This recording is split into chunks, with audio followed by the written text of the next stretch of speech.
Acompáñeme por favor a Efesios capítulo 6, versículo 13 para recordar esa parte de donde Pablo habla acerca de la armadura. Y el texto dice lo siguiente: por tanto, tomad toda la armadura de Dios para que podáis resistir en el día malo, y habiendo acabado todo, estar firmes. Estad pues firmes, ceñidos vuestros lomos con la verdad, y vestíos con la coraza de justicia, y calzados los pies con el apresto del evangelio de la paz. Sobre todo, tomad el escudo de la fe con que podáis apagar todos los dardos de fuego del maligno, y tomad el yelmo de la salvación y la espada del Espíritu, que es la palabra de Dios. Bueno, es increíble, ¿no? El poder ilustrar lo que Dios nos ha dotado para que nosotros podamos enfrentar a este enemigo que es poderoso y que no quiere que nosotros hagamos lo que agrada a nuestro Dios, ni que vivamos como tenemos que vivir, ni que disfrutemos lo que Dios nos ha dado. Por ello, Pablo le dice a los efesios que se vistan de la armadura y que estén firmes. Eso es lo que les pide: estén firmes, vístanse de la armadura.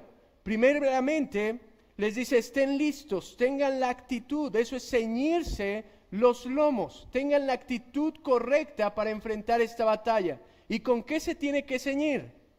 Con la verdad, es decir, una vida sin doblez, una vida transparente, un verdadero cristianismo auténtico.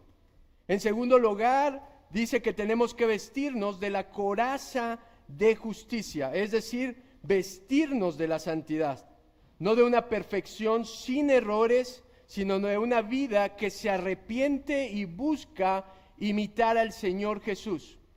Mi amado, ¿cuál es la meta en la vida del creyente? Parecerse a Cristo. ¿Y qué es eso? Santidad. Santidad. El cristiano lucha todos los días de su vida por parecerse cada momento más a su Señor Jesucristo.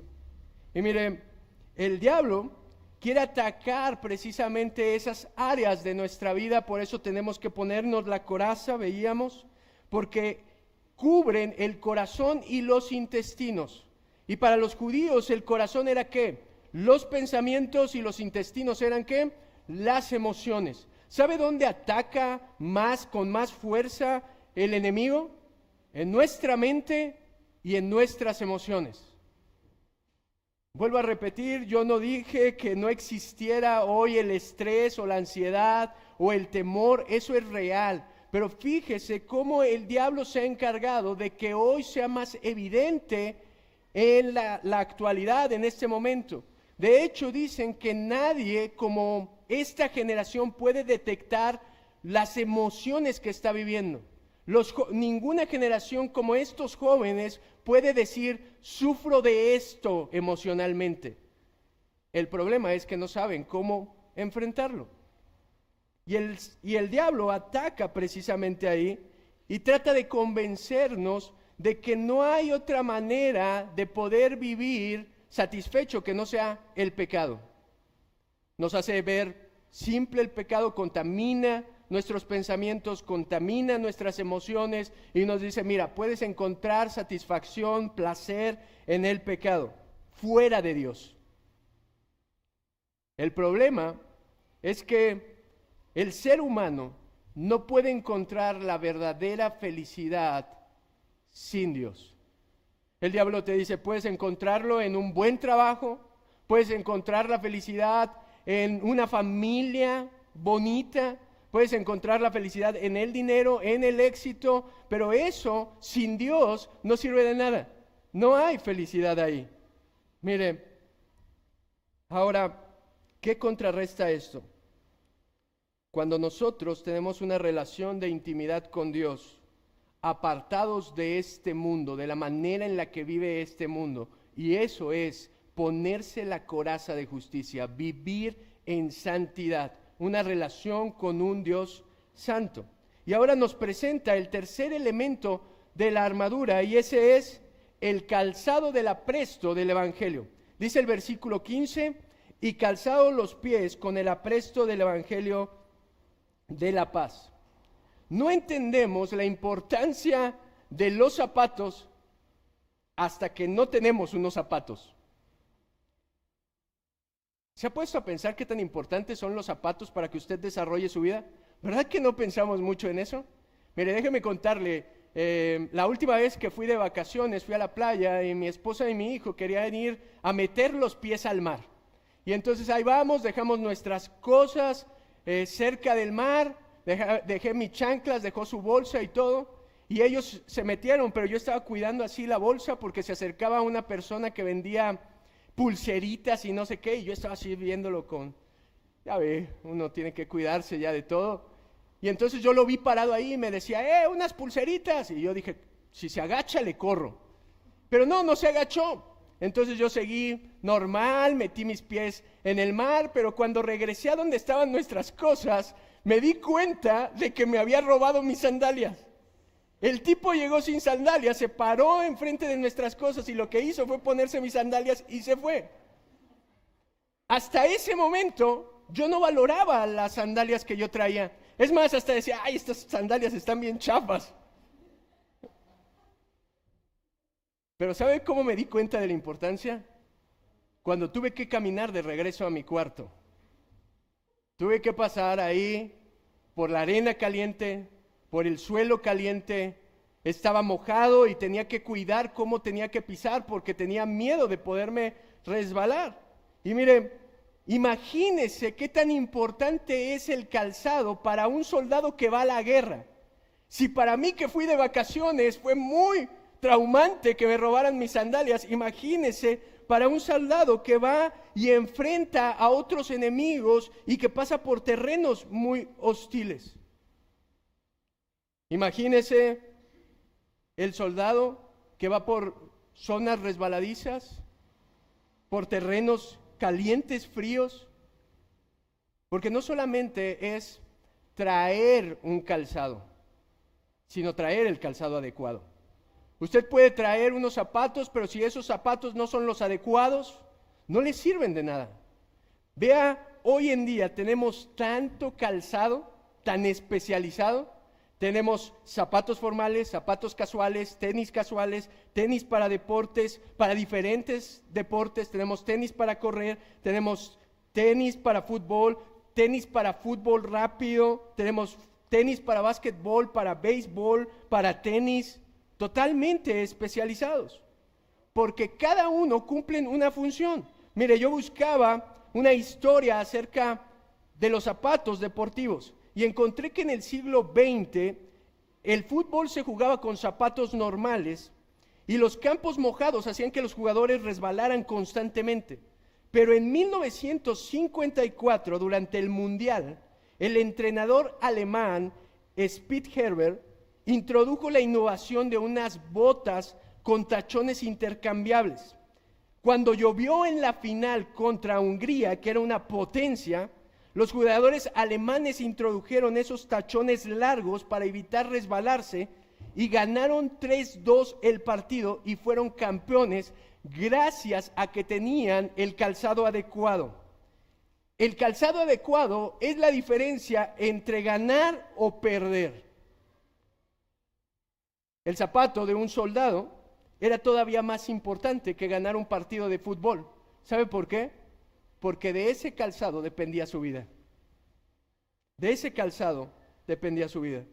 Marchaban en caminos espinosos, en territorios que estaban muy calientes por el sol, fríos por la nieve, y lo que querían era una protección para sus pies.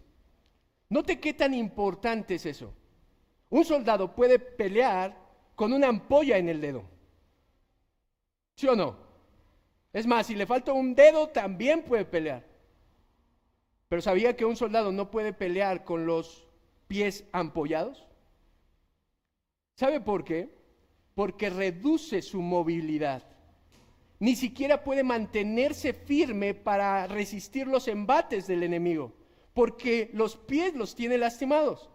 Por lo tanto, tampoco se puede mover ágilmente y en caso de que fuera perdiendo, tampoco puede emprender la retirada. ¿Se da cuenta qué tan importante era? Los soldados romanos usaban unas sandalias llamadas caligas, que eran unas sandalias largas, como botas que se amarraban hasta acá arriba, que tenían unas puntillas, unas especies de tachones que lo que hacía era afirmar sus pasos, sobre todo cuando subían cuestas resbalosas. Y esto les permitía tener mayor estabilidad durante el combate. Vea qué tan importante a lo largo de la historia fueron estos zapatos. Una importante razón para el éxito de Julio César como general fue el hecho de que usaron zapatos militares que les permitían cubrir largas distancias en periodos cortos.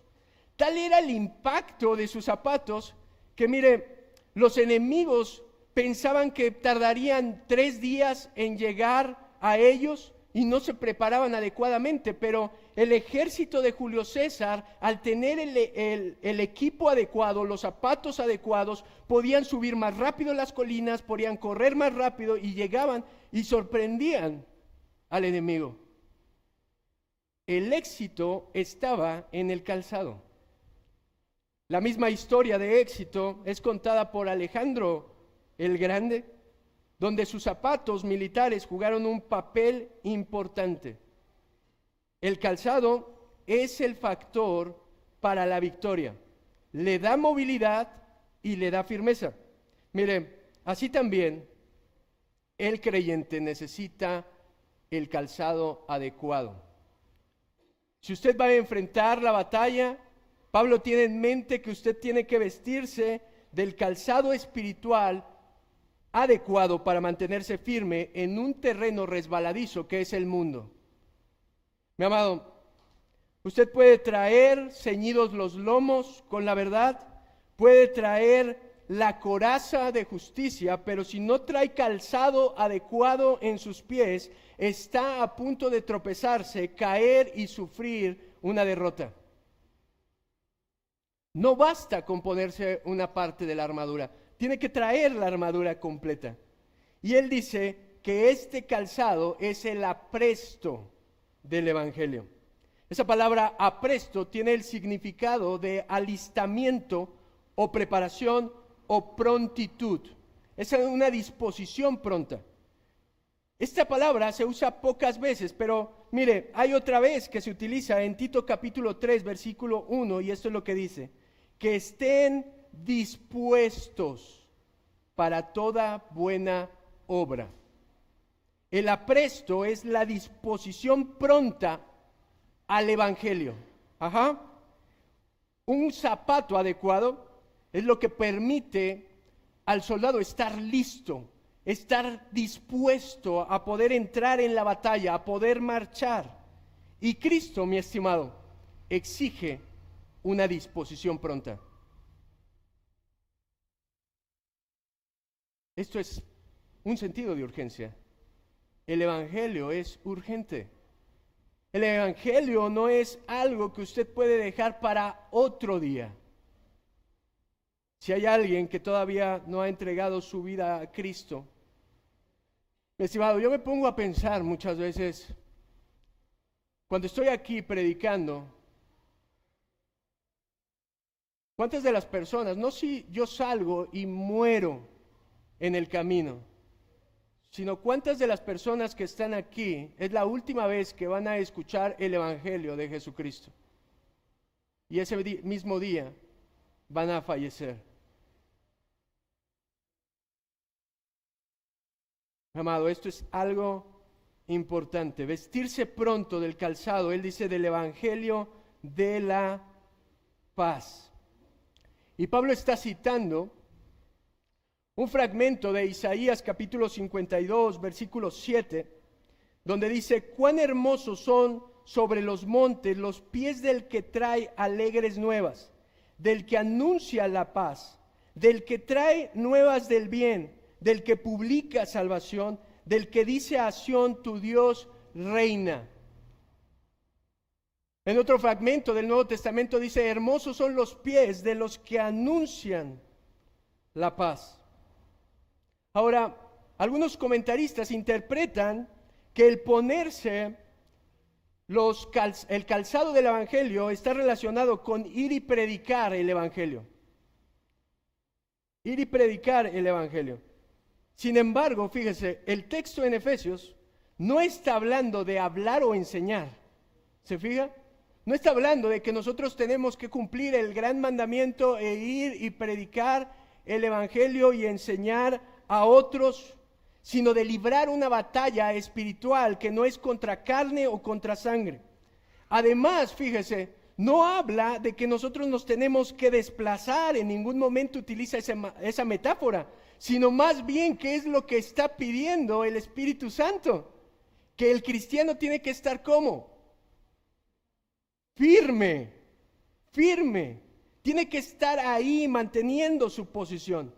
El tema no es la evangelización de los perdidos, aunque esa es la gran comisión de la iglesia, sino que la guerra que enfrentamos los creyentes contra el diablo, lo que nos hace mantenernos nuestros pies firmes es el evangelio de la paz que nos predicamos a nosotros mismos o en el que hemos venido a creer. Miren, y este pasaje, el evangelio de la paz, se refiere a esas buenas noticias que nosotros hemos recibido. ¿Y sabe por qué lo llama el Evangelio de la paz? Porque el Evangelio que trajo a nuestra vida, la paz. ¿Pero la paz de qué? ¿De un sentimiento así romántico donde usted se siente bien relajado? No, mire lo que dice Romanos capítulo 5, versículo 8. Dice, mas Dios muestra su amor para con nosotros en que siendo aún pecadores, Cristo murió por nosotros, pues mucho más estando ya justificados en sangre, por él seremos salvos de la ira. ¿De la ira de qué? De la ira de Dios. Versículo 10. Porque si siendo enemigos fuimos reconciliados con Dios por la muerte de su Hijo, mucho más, estando reconciliados, seremos salvos por su vida. ¿Sabe por qué el Evangelio, que la palabra es buena noticia, es una buena noticia? Si yo le pregunto, mi amado, ¿de qué lo salvó Cristo? ¿De qué lo salvó Cristo? A veces la gente no sabe ni de qué lo salvó. La gente piensa, bueno, me salvó para tener mi mejor vida ahora. Me salvó para que yo no estuviera en bancarrota. Mi amado, la salvación se trata de que Cristo lo salvó de la ira de Dios. Había una mala noticia. Y la mala noticia es que usted era enemigo de Dios. Esa era la mala noticia. De todo aquel que no ha venido a Cristo, mi estimado, quiero que tome muy en serio esto. Todo aquel que no ha entregado su vida a Cristo es enemigo de Dios. Eso es lo que dice la Escritura. Éramos enemigos de Dios porque nos empecinábamos en ser enemigos de Él.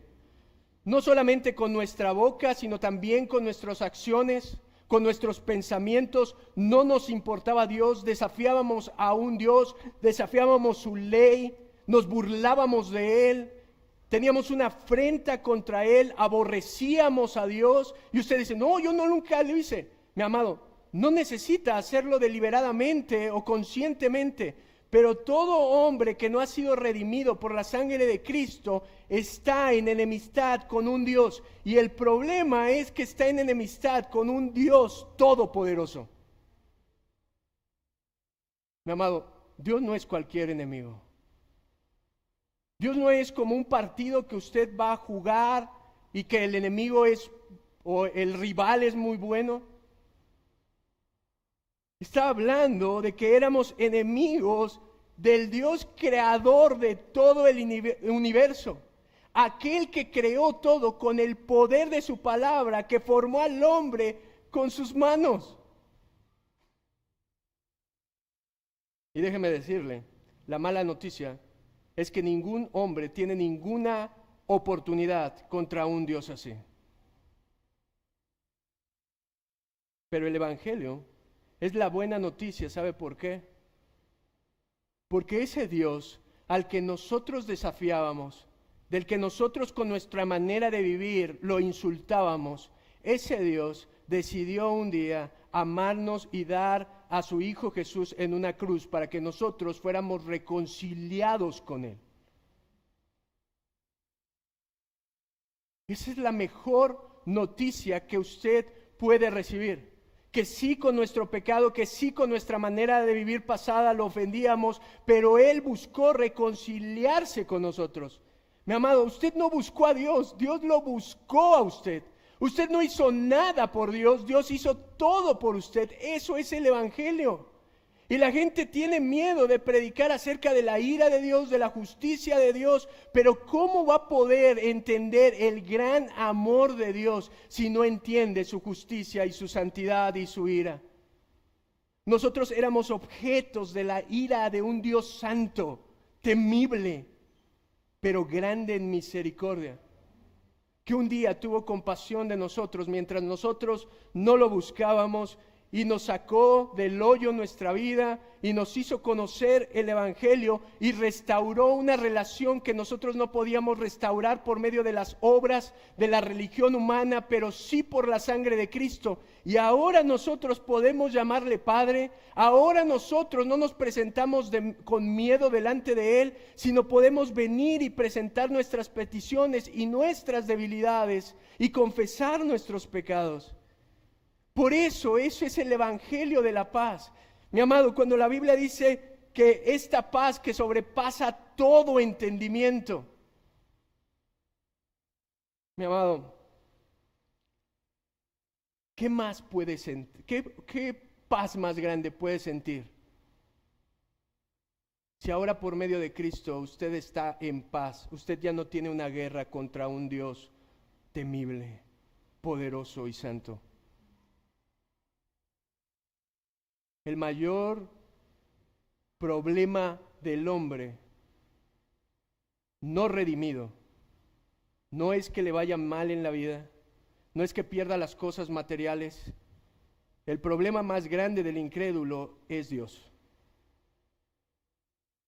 Porque aunque ahorita no lo vea, aunque ahorita se pueda salir con la suya, un día va a estar delante de ese Dios y va a recibir el castigo que se merece.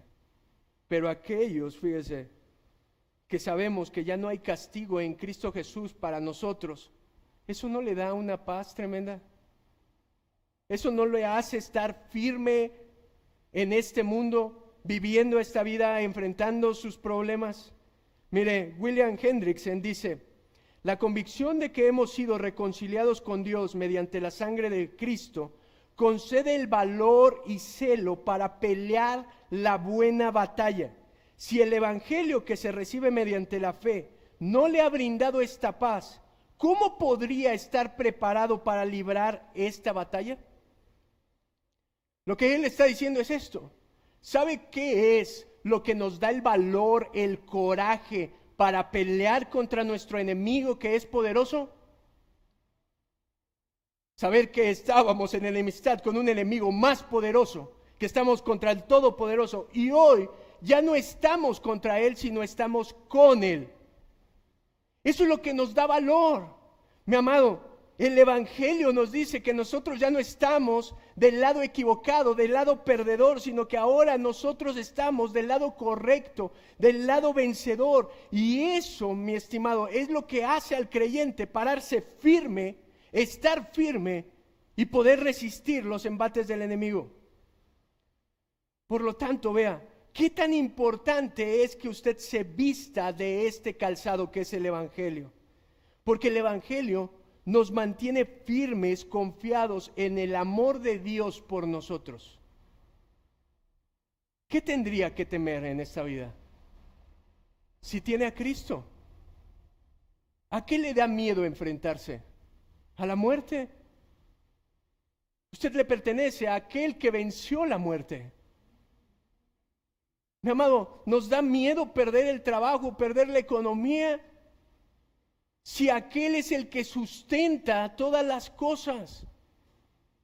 Y mire, cualquier dificultad que nosotros enfrentemos,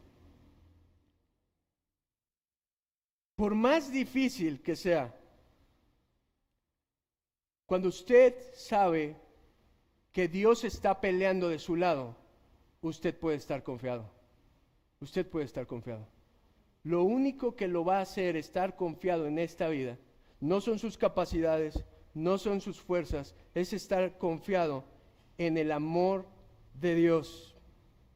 Mire, cuando el pueblo de Israel enfrentó a un ejército madianita enorme que lo superaba por número, el Señor le dijo a Gedeón esto: el pueblo que está contigo es mucho para que yo entregue a los madianitas en su mano. No sea que alabe Israel contra mí diciendo: mi mano me ha salvado. Dios le dice: mira, te superan por una gran cantidad, pero todavía son muchos. ¿Cómo que son muchos? Imagínese que usted fuera un soldado que va a ir a pelear contra un ejército que lo supera en mucha cantidad. Y que Dios le dice: todavía son muchas tus fuerzas. Se deshacen de soldados, ¿y sabe cuántos quedan? ¿Con cuántos va a pelear Gedeón? Con 300. 300 hombres. Y el Señor les da una victoria asombrosa sin tener que usar ningún instrumento bélico. Mi amado, ¿lo ve? Cuando Dios está peleando de su lado, ¿qué tiene usted que temer? Usted podrá no tener mucha capacidad, muchos recursos, pero ¿sabe qué? No importa, porque no se trata ni de sus recursos, ni de su fuerza, ni de su capacidad. Se trata de aquel que es el Todopoderoso. ¿Se acuerda cómo fue y peleó David contra Goliat? No fue en su nombre, ¿verdad? No dijo: yo soy muy capaz. Dijo: tú has desafiado al Dios de los escuadrones de Israel. Porque eso es, mire, cuando Judá estaba a punto de ser invadido por Amón y Moab, Dios prometió al rey Josafat lo siguiente. Está en Segunda de Crónicas, capítulo 20, versículo 15. Vea cómo es Dios. Él les dice: no temáis ni os amedrentéis delante de esta multitud tan grande, porque no es vuestra guerra, sino la de Dios. Mi amado, cuando usted tiene puestos los calzados del Evangelio, que usted está enfrentando en santidad la vida, no estoy hablando porque la gente dice: Dios pelea por mí, y quiere hacer cosas incorrectas, ilegales. Dios no va a pelear por usted por algo así. Pero cuando usted está enfrentando los embates del enemigo en esta vida por causa de Cristo, tenga la seguridad máxima de que Dios pelea por usted. No es su guerra, es la guerra de Dios. Y entonces usted se puede mantener firme en esa convicción. ¿Lo ve? El Evangelio es un ancla segura. ¿Sabe qué hacen los barcos cuando están en medio de un naufragio? ¿Qué es lo que hace un barco cuando la tormenta arrecia? Simplemente agarran y sueltan el ancla. Sueltan el ancla. El Evangelio es esa ancla que nos mantiene firmes en nuestra posición. Cada que el enemigo viene a atacarnos, nuestros pies están arraigados con firmeza en el terreno sólido de la verdad del Evangelio. Dios ya no es nuestro enemigo, ahora Dios es nuestro defensor. ¡Qué gran noticia! Véalo, peleamos ahí, peleamos en ese lado correcto. El Evangelio es la esperanza cuando todo se derrumba. Estar convicto en el Evangelio, estar bien firme en el Evangelio, es lo que te sostiene en los momentos más aterradores de tu vida. Romanos capítulo 8, versículo 31 dice esto: ¿qué pues diremos a esto? Si Dios es por nosotros, ¿quién contra nosotros? El que no escatimó a su propio Hijo, sino que lo entregó por todos nosotros, ¿cómo no nos dará también con Él todas las cosas? ¿Lo está entendiendo, mi amado? Está diciendo, si Dios es con nosotros, ¿quién? Y si no escatimó a su propio Hijo, que es lo que más ama, ¿usted cree que va a permitir que algo malo le pase fuera de su control? ¿O que no le va a dar aquello que sabe que usted necesita? El versículo 33 dice, ¿quién acusará a los escogidos? ¿Quién acusaba a los escogidos? El diablo, nuestro enemigo. Dios es el que nos justifica. El diablo lo puede acusar de lo que quiera, pero Dios, a través de Cristo, ya nos ha justificado. Fíjese, ¿quién el que condenará? Cristo es el que murió, más aún, el que también resucitó, el que además está a la diestra del Padre, el que también intercede por nosotros. Mi amado, usted está aquí y usted ve la batalla, usted ve los problemas, usted ve las dificultades, pero ¿sabe qué tiene? En el cielo, a la diestra del Padre, Jesús intercediendo por usted. Y vea, este es el clímax de las preguntas de Pablo. Dice, ¿quién nos separará del amor de Cristo? ¿Tribulaciones? ¿O angustias? ¿O persecuciones? ¿O hambre? ¿O desnudez? ¿O peligro? ¿O espada?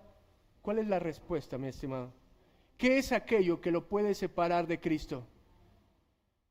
Nada ni nadie. De eso se trata el Evangelio. No hay nada ni nadie, ninguna circunstancia, ningún enemigo que lo puedan separar de aquel que vino y entregó su vida por usted y por mí. Eso es lo increíble. Nadie nos puede separar de su amor. Así es que lo único que usted tiene que hacer, mi estimado, ¿sabe qué es? Mantenerse firme. Mantenerse firme. Con los zapatos bien puestos del Evangelio, con la convicción de que usted ya no está en una lucha que no puede ganar, sino de que Cristo ha muerto por sus pecados para darle una vida diferente, una vida eterna. Quiero terminar con el Salmo 62. Y el salmista decía esto a su alma, a su mente. Es fácil olvidar lo que Cristo ha hecho por nosotros, su sacrificio, cuando estamos enfrentando las dificultades, cuando estamos enfrentando tentaciones que pensamos que son más fuertes que nosotros. Y decimos, no puedo contra este pecado, no puedo contra esta tentación. Cuando tenemos dificultades en la vida, nuestra mente es tan débil que se olvida de la salvación de Dios. Pero mire el salmista le repite, alma mía, en Dios solamente reposa, porque de Él es mi esperanza. Él solamente es mi roca y mi salvación. Es mi refugio, no resbalaré. En Dios está mi salvación y mi gloria. En Dios está mi roca fuerte y mi refugio. Esperad en Él en todo tiempo, oh pueblos. Derramad delante de Él vuestros corazones. Dios es nuestro refugio. Qué increíble descansar en el Evangelio. Qué increíble, qué gran noticia que nosotros tenemos. Que ahora Dios de nuestro enemigo pasó a ser nuestro defensor, nuestro protector en todo momento. Amén. ¿Por qué no oramos?